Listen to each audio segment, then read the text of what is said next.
Channel HS, penyakit hati, cinta dunia, dan cara mengobatinya. Di dalam hati rohani mereka ada penyakit. Kemudian Allah menambahkan penyakitnya, dan bagi mereka siksa yang pedih disebabkan mereka berdusta. Quran Surat Al-Baqarah 10. Assalamualaikum warahmatullahi wabarakatuh. Selamat bertemu kembali para pemerhati channel HS yang budiman dan berakhlak mulia. Semoga saja setiap saat dan setiap waktu hati kita selalu berkekalan untuk mengingat Allah sebagai rasa syukur yang nyata, dan tidak hanya syukur sebatas ucapan di bibir saja tanpa dibarengi hati mengingatnya, di mana kita setiap saat dan setiap waktu selama hayat di kandung badan terus menerus menikmati rahmat, karunia dan kasih sayang serta kesehatan plus perlindungan darinya yang tidak pernah putus. Kemudian marilah kita sampaikan salawat dan salam kepada Nabi besar kita, Nabi Muhammad SAW. Semoga kita memperoleh syafaatnya di kemudian hari. Amin. Dalam kesempatan yang Allah beri ini, setelah konten video cara mudah sholat khusyuk dan sholat khusyuk cara lain serta revolusi akhlak, maka dalam beberapa konten video ini berikutnya, insya Allah kita akan membahas tentang berbagai masalah penyakit hati yang begitu banyak disimpan dan dipelihara manusia, yang pada gilirannya tanpa disadari telah menimbulkan penyakit-penyakit yang ada di dalam tubuh manusia secara medis, terutama bagi usia muda di bawah 55 tahun tanpa kecuali kaya atau miskin. Sedangkan terhadap usia lanjut di atas 60 tahun, jika hatinya bersih, penyakit medis yang ada hanyalah penyebab faktor dari usia lanjut atau faktor makanan plus faktor lainnya. Dalam video ini saya hanyalah sekedar mengingatkan saja dan bukan sebagai ahli, karena saya bukan ustadz atau ulama yang lebih rinci dan lengkap pembahasannya, melainkan agar kita ini dapat mengoreksi diri masing-masing, kemudian memahaminya dan dapat dipraktikkan bagi mereka yang mendapat ridho dan hidayah Allah guna memperbaiki diri. Maka untuk itulah channel HS mencoba memberikan suatu solusi atau jalan keluar, bagaimana cara kita untuk mengobati masalah penyakit hati tersebut. Asal muasal penyebab penyakit hati atau ruhani. Pada dasarnya manusia itu diciptakan Allah Subhanahu wa Ta'ala adalah makhluk yang terbaik dan paling sempurna bila dibandingkan dengan segala makhluk ciptaan Allah yang lainnya.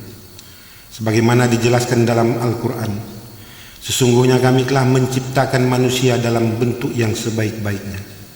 Quran Surat At-Tin ayat 4. Kemudian manusia dihidupkan dan bernyawa karena Allah telah menitipkan sesuatu kepada kita ketika kita masih berada di dalam rahim ibu. Itulah ruh yang bersih dan suci yang wajib kita pelihara agar tetap bersih dan suci sampai masanya tiba kita dipanggil pulang oleh Allah untuk dimintai suatu pertanggungjawaban terhadap ruh yang bersih dan suci yang dititipkan tersebut. Tetap bersih dan suci, akan tetapi kita telah mengotori ruh yang bersih dan suci yang dititipkan itu dengan berbagai perilaku dan penyakit hati yang terus kita simpan serta tetap kita pelihara, sehingga hati atau ruh yang ada di dalam diri kita ini tidak lain kita sendirilah yang telah membuatnya menjadi kotor dengan perantara melalui berbagai bisikan dari dalam hati yang sumbernya berasal dari setan dan kita ikuti. Kemudian kita wujudkan dengan berbagai tingkah laku dan perbuatan kita itu sendiri, sampai akhirnya timbullah berbagai macam ragam penyakit hati, dan pada gilirannya ruh atau hati yang bersih dan suci tersebut menjadi noda kotor setitik demi setitik yang lambat laun sejalan dengan berlanjutnya usia kita, maka kemudian dia menjadi hitam legam sampai membuatnya berkarat terhitung setelah kita akil balik hingga bertemunya dengan ajal kematian. Sementara kita sebagai manusia wajib mempertanggungjawabkan dalam hal pengembalian ruh yang bersih dan suci tadi agar tetap bersih dan suci dengan segala perbuatan dan tingkah laku yang telah kita lakukan. Penyakit hati bila ditinjau atau dilihat dari kacamata dan pandangan agama Islam adalah merupakan suatu perasaan rasa sakit yang dirasakan hati dan berasal dari dalam hati, kemudian menimbulkan rasa panas hati, benci hati, iri hati, dendam dan sebagainya. Pada akhirnya orang tersebut menjadi buta mata hati karena dia tidak dapat lagi memilih serta memilah antara yang buruk dengan yang baik, yang benar dengan yang salah, yang boleh dengan yang tidak, agar dapat bertindak dan berperilaku dengan baik dan benar. Sehingga dianya tidak dapat lagi melihat kebenaran atau kebaikan secara arif dan bijaksana. Karena penyakit hatinya tersebut, akhirnya orang yang bersangkutan memperlihatkan suatu sikap dan sifat atau perilaku buruk dan jelek yang dapat dilihat orang lain secara nyata dari perbuatannya sendiri, bahkan dari mimik atau dari raut wajahnya yang menunjukkan atau mengekspresikan suatu gerakan tubuh yang tidak elok dipandang mata, maupun perkataan atau ucapannya yang tidak enak didengar oleh telinga. Sehingga akhlak atau budi pekerti yang buruk dari seseorang itu termasuk bagian cerminan dari penyakit hati. Hal ini dapat saja terjadi di samping kurangnya didikan dari orang tua sejak kecil, atau bahkan tanpa disadari telah mendapat contoh dari orang tuanya sendiri. Guru sekolah dan guru mengaji yang kurang ataupun tidak mengajarkan atau mendidik tentang hal akhlak atau budi pekerti, serta faktor pengaruh dari lingkungannya. Akan tetapi yang lebih utama dan sangat besar sumber pengaruhnya itu adalah karena hatinya jauh dari mengingat Allah Subhanahu wa Ta'ala, di mana hati adalah merupakan tempat lahirnya suatu perasaan sebagai penentu dari sifatnya seseorang, sehingga baik buruknya akhlak manusia tersebut ditentukan dari dalam hatinya. Penyakit hati adalah merupakan sifat manusia yang bisa dan dapat diperbaiki dari dalam diri yang bersangkutan sendiri, yang tentunya dengan tekad dan kemauan dirinya sendiri. Sedangkan yang tak dapat atau tak bisa diperbaiki menurut saya adalah watak. Karena watak adalah merupakan karakter bawaan lahir, seperti misalnya pemalu, pendiam dan periang.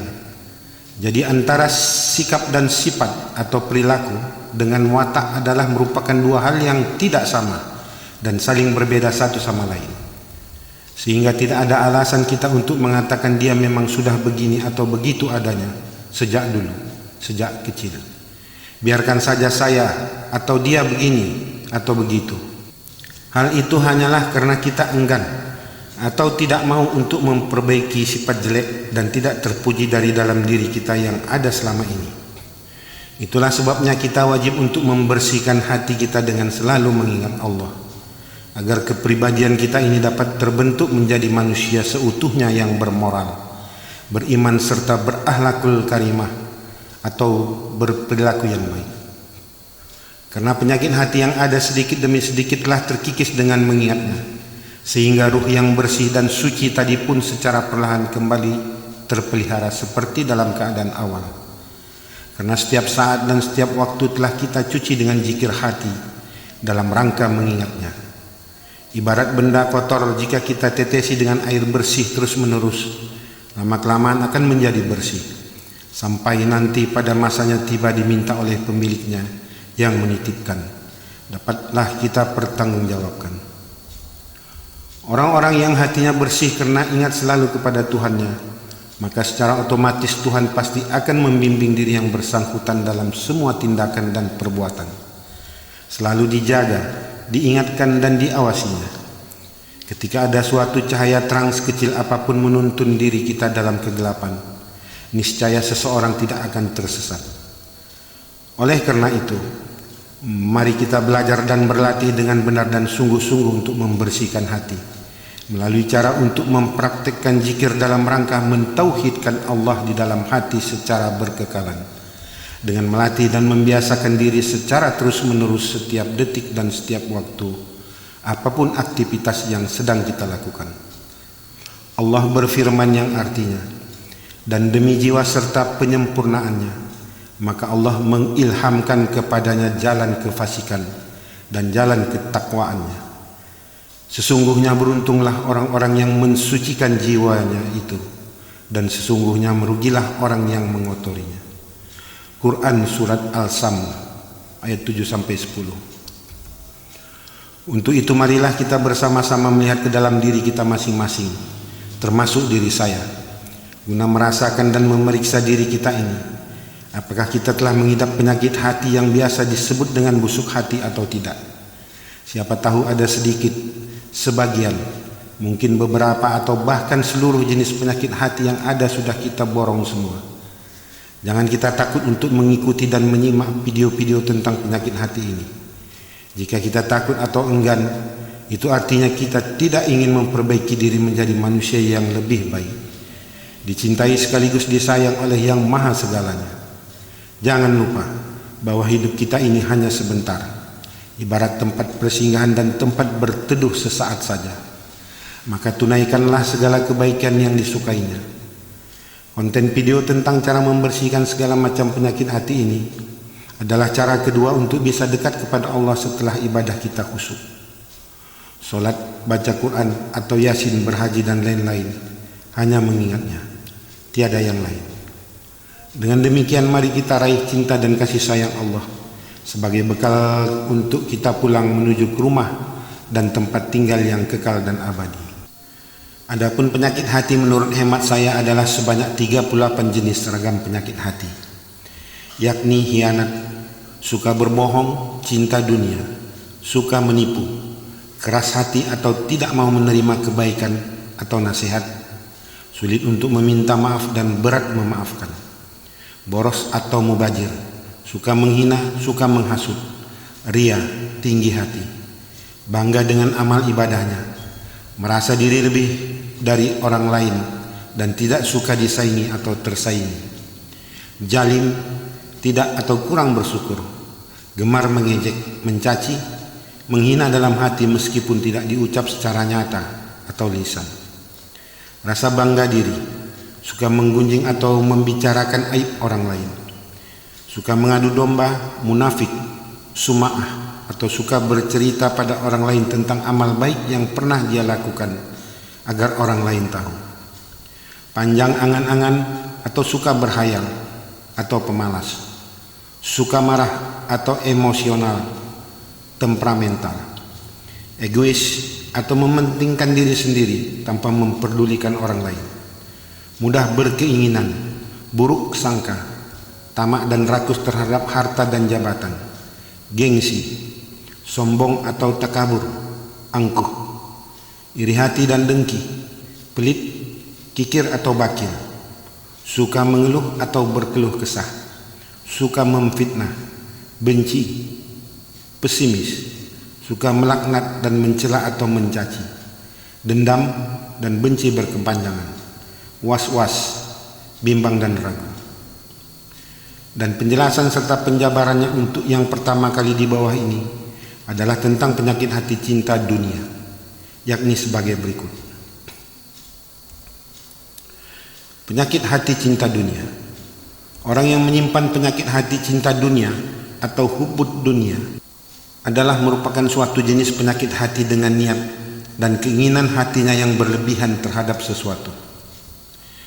Terlalu ambisi untuk menyukai dan mencintai segala sesuatu hal yang sifatnya kebendaan atau bahkan makhluk hidup, yang tentu menurutnya dapat memberikan dia suatu kesenangan dan kepuasan serta kenikmatan terhadap diri dan hatinya atas benda atau makhluk tersebut.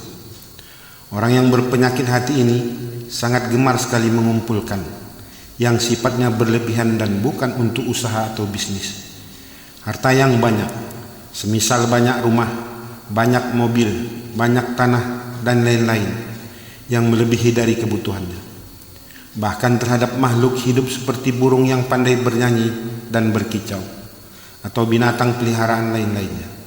Dengan catatan meskipun dia harus beli dengan harga yang mahal, dia akan merasa senang dan sangat puas apabila dapat menunaikan keinginannya, daripada ia bersedekah atau membantu keluarganya sendiri yang patut dibantu, atau menolong orang yang tidak mampu dan yang membutuhkannya. Pada sisi lain yang juga dapat dan banyak terjadi bagi orang yang tidak atau belum mampu, saking ambisinya, tamak, cinta dan kuatnya nafsu keinginan dunia untuk dapat memiliki sesuatu, sedangkan dia sendiri menyadari bahwa dirinya belum dan tidak mampu untuk memiliki dan melakukan itu, maka ia pun akan mengambil jalan pintas dengan berhutang kepada orang lain, melakukan korupsi, bahkan mencuri atau merampok dan menipu, agar dia segera dapat memiliki serta memenuhi keinginan hatinya.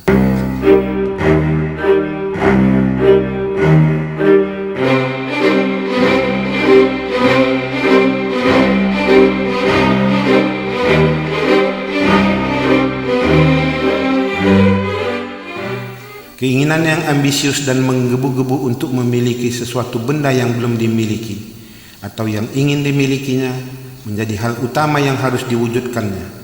Sedangkan pada apa-apa yang sudah dimiliki olehnya, maka ia pun dengan rasa bangga dan kepuasan serta kegembiraan hatinya yang berlebihan, hingga ada yang harus berpikir lagi bagaimana menjaga hartanya itu. Kadangkala ada pula setelah dibelinya malah dibiarkan terlantar tidak diurus. Semisal tanah hingga menjadi semak atau hutan dan tidak digunakan. Semisal rumah tidak ditempati atau disewakan atau memberi tumpangan bagi orang lain. Sehingga keinginan nafsunya itu pada akhirnya bisa mencelakakan dirinya sendiri. Sebagaimana Rasulullah SAW dalam hadisnya bersabda, termasuk golongan bencana atau kecelakaan itu adalah 4 macam hal, yaitu kekerasan hati hingga enggan menerima kebenaran, kebekuan mata sehingga tidak bisa melihat serta memikirkan apa-apa yang benar, tamak atau loba pada kekayaan dunia, serta panjangnya angan-angan, yakni menginginkan ini dan itu tetapi tidak disertai dengan usaha. Jika harta benda yang dicintainya tersebut rusak, hilang atau musnah dan lepas dari dirinya, maka orang yang berpenyakit hati ini ia akan menjadi syok berat yang diiringi dengan penyesalan dan kemarahan yang sangat mendalam seperti tak berkesudahan. Bahkan rasa penyesalan terhadap dirinya sendiri tak henti-hentinya dia bahas dan dia ceritakan kepada orang lain. Allah telah berfirman yang artinya, sesungguhnya janji Tuhan adalah hak dan benar. Jangan sampai engkau terbujuk oleh kemilaunya sinar kehidupan duniawi, dan jangan sampai engkau tertipu oleh penipu-penipu, yakni setan dan hawa nafsu. Quran Surat Luqman ayat 33. Sifat penyakit hati ini telah nyata-nyata dapat melalaikan diri yang bersangkutan sendiri dari mengingat Allah.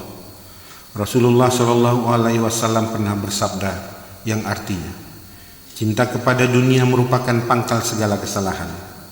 Hadis riwayat Ibnu Abi Ad-Dunya dan Baihaqi. Dan berhati-hatilah bahwa penyakit hati cinta dunia ini dapat menularkan berbagai bentuk penyakit hati lain sebagai pendukung atau efek sebelum atau sesudah terlaksana penyakit utama yang dimilikinya, seperti kikir, pelit atau bakil, ria, sombong, angkuh takabur, tamak dan rakus terhadap harta dan jabatan, tidak atau kurang bersyukur, merasa diri lebih dari orang lain, mudah berkeinginan, rasa bangga diri, menipu, egois serta gengsi. Cara mengobatinya telah banyak dijelaskan di dalam Al-Quran, bahwa di dalam setiap ruhani atau hati manusia itu memiliki penyakit hati atau jiwa. Adapun salah satu yang diungkapkan di dalam Al-Quran sebagaimana Allah telah berfirman, yang artinya, di dalam hati atau ruhani mereka ada penyakit, kemudian Allah menambahkan penyakitnya, dan bagi mereka siksa yang pedih disebabkan mereka berdusta. Quran Surat Al-Baqarah ayat 10. Penyakit hati inilah yang selalu mengikat dan merantai kita, sehingga merasa enggan dan malas untuk dekat kepada Allah. Jika kita dapat membebaskan diri dari berbagai bentuk penyakit-penyakit hati itu, maka menjadi lapanglah hati kita, sebagaimana Allah berfirman yang artinya, dan kami turunkan dari Al-Quran suatu penawar berupa penyembuh dan rahmat bagi orang-orang yang beriman.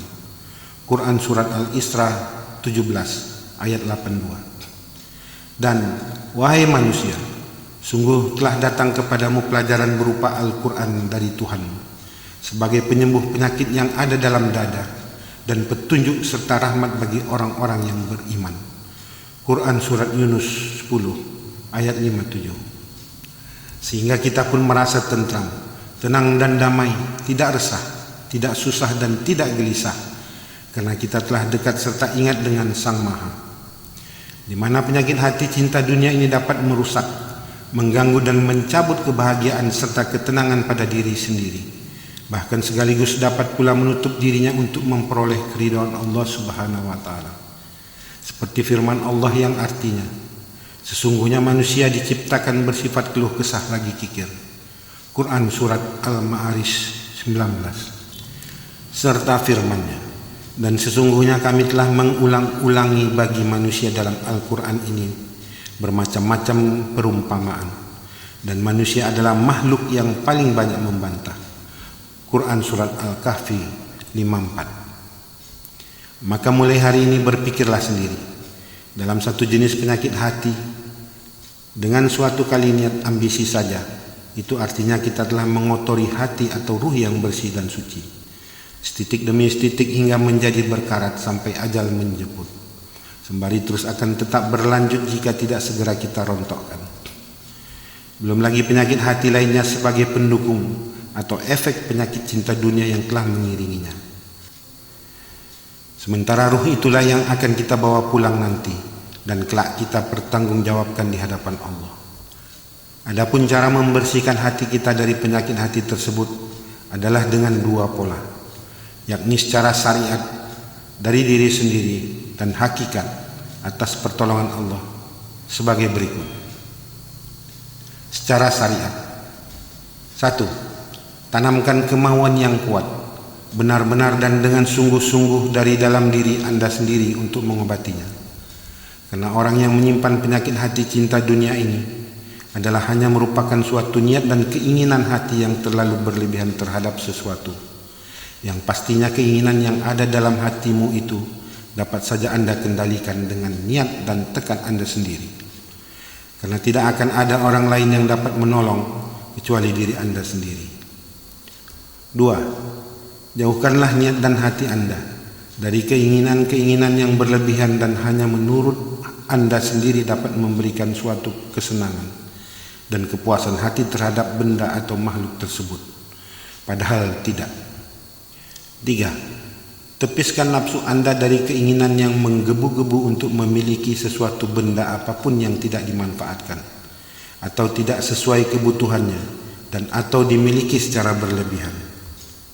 4. Buanglah kecintaan diri Anda yang berlebihan terhadap benda-benda.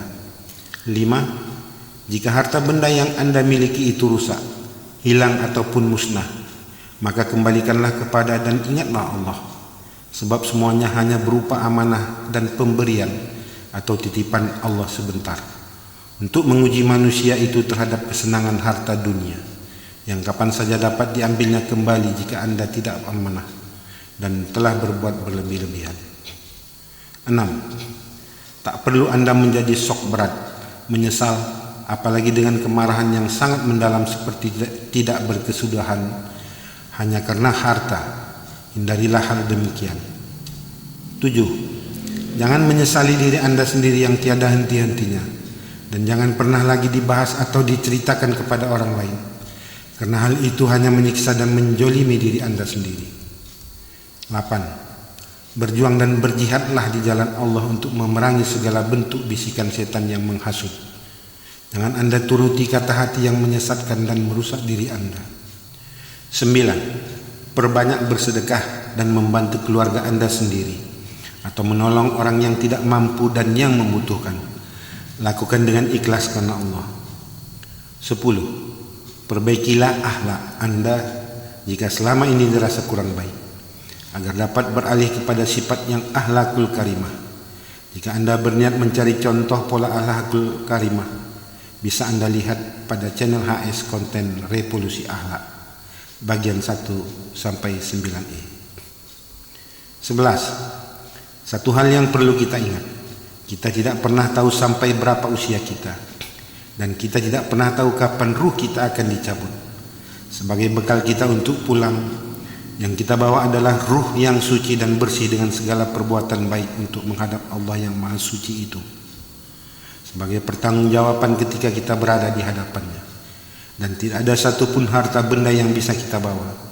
Maka mulai hari ini, mari kita perbaiki diri kita sendiri. secara hakikat.